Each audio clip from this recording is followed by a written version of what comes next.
Hello, this is Jason Goebel. I'm here today to talk to you about customer engagement. There are many things that we have to look at when we're looking at customer engagement. Some of the things that we are most interested in is our customers just aren't coming back. We're having poor sales. Sales aren't to what we expect them to be. Our profit margins on our sales are low or not expected. The morale of our sales staff is low. They're not selling as much. They're not winning as much. We have reduced customers in the store. Returning customers are not coming to the store. Customers are coming in and not buying things. Customers are complaining about the prices. They might be too high or not of the specific quality that they're looking for. Customers complain about lack of discounts or lack of promotions. They are not getting what they think they should in return for our products. Now, the solution to all of those problems is a three-step process, and basically it boils down to engagement and data. Now, data is what we refer to as big data, predictive analytics, or things that we might have in our CRM or other packages to help us analyze when customers are coming in, how often they're coming in, who is coming in, where are they buying, how much are they buying, are they buying certain products, are there certain trends that the customers are having. All this type of information we are trying to find out through big data solutions in terms of the data that's telling us what's going on. Now, the interesting part about all that is that when we start to see the trends in the data, we can start to predict and see what happens with the engagement of the customers as well. We start to understand how they are buying, when they are buying, what they are buying, and how much are they buying, and all the things that are important to have us understand what the customers really are trying to do or what they're trying to achieve. Now, by combining the big data or the data sources and combining it with engagement, we are able to make prediction models or prediction of what's going to happen with our customers, so we can forecast how much sales we're going to have, when we're going to have them, how big our Black Friday sales are going to be, and what we need to have in stock to make sure that we have enough for our customers as well. All that prediction is available through engagement and through data sources. And the way that we go about doing that is we go about doing all this by tracking behavior and tracking traits. Now, by understanding human behavior and human traits, we are able to see what's going on and how things are going to be bought and how soon they're going to be bought and how long they're going to stay on the shelf and how much inventory we need to carry. And by understanding the behavior of our customers, we can start to see what kind of trends they're going to have on certain times of the month or certain times of the year or certain times of the quarter. We can all start to understand what's happening in those behavior models with our customers. Then once we start to understand our behaviors and our traits, we can start to track our engagements. And engagements might be what our customers are doing, how often they're coming into the store, who is coming into the store, how often they're coming into the store, and things of that nature, so that we can start to see what's going to happen and how often it's going to happen, and things that might help us understand the engagement.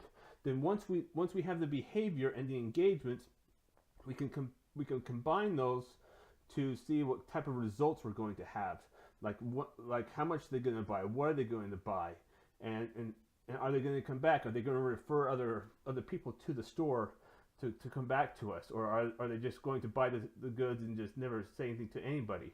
We'll be able to track all that by the engagement and the human behavior and the data that we are receiving from all of our sources. Now, what we would like to do is we would like to show you some of the data that we have collected. Now, some of the data that we have collected is what customers do in the store in terms of what's really going to happen. And so what we have found is that there are certain traits or certain behaviors that we're trying to follow and trying to understand. Like in this one here, we're looking more from a customer service perspective, or what our sales reps are doing in terms of helping the customers understand that. But again, these traits can change, these behaviors can change. We can look at customers and what they are doing, but we are looking at this from an organizational standpoint, and we're trying to understand what we can do to influence our customers to make those changes. And by doing that, we can help our employees have better traits and better habits, so it engages the customers to be better as well. So as we can see here, some of the things that we're looking at is like continual learning, ethics, hard working, humility, obedience, patience with the customers, process improvement. Are they really trying to help the customers out? Are they trying to offer the products that are going to be the best for them and make them feel like they're really wanted in the store? Are they seeking the right answers? Are they trying to find what's right for the customer? Are they very service oriented? Are they trying to find out what's going on, what's happening with the customer, and what their needs are, what might be happening? Are they teaching the customer? Are they showing the customer how to use the product? Are they showing them how to do this or do that? That's really what's really key and is important. As we can see down here below, we can see the different salespeople that are in your store helping the customer out, and we can start to see what they're doing to influence the customer to help them change their behavior, change their traits. One of the things we found out is that when there's a customer service oriented company, and they are focusing solely on the customer, the sales tend to go up. Their sales tend to be better.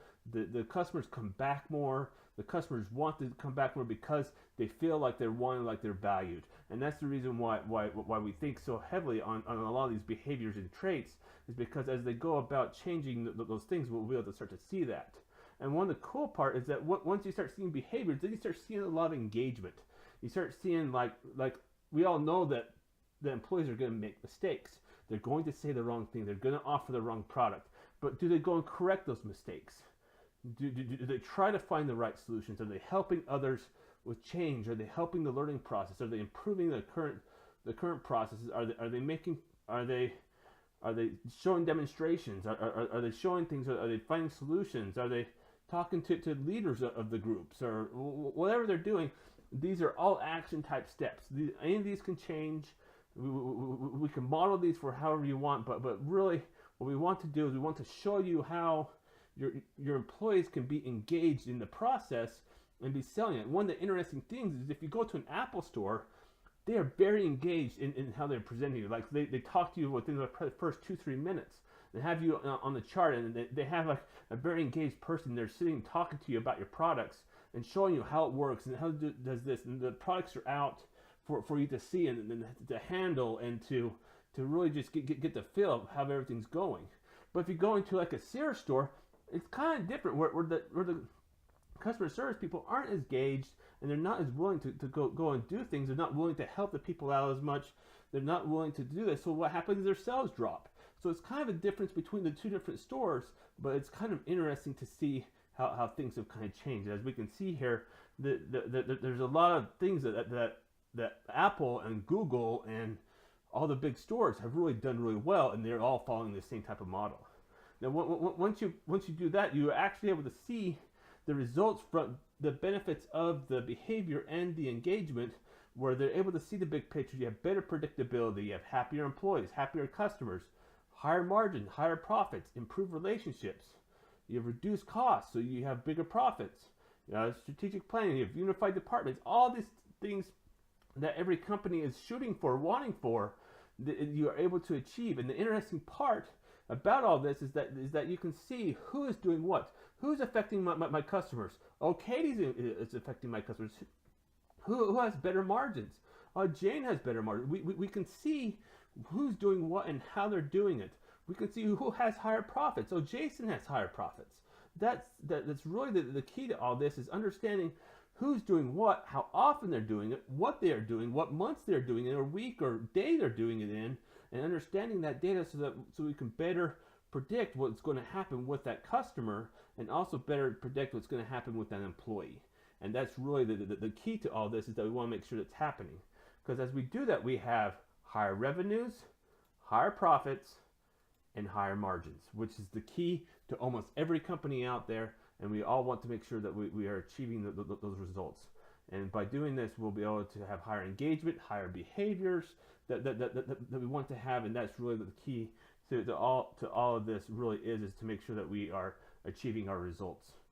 And the one question that always comes back is like, well, how can we get a hold of you? Well, you can either email either one of those email addresses up there. You can phone or text us. You can also go to Amazon.com and search for GRG Consulting, and you'll see lots of our products there to get started right away and to get moving. And if you have any questions, please leave comments below. Please also subscribe to our YouTube channel. so that we can keep giving you quality information. And we'll have a lot more webinars, a lot more other things coming up. We really look forward to working with you, and hopefully you have a great day, and thank you, and have a wonderful day. Bye.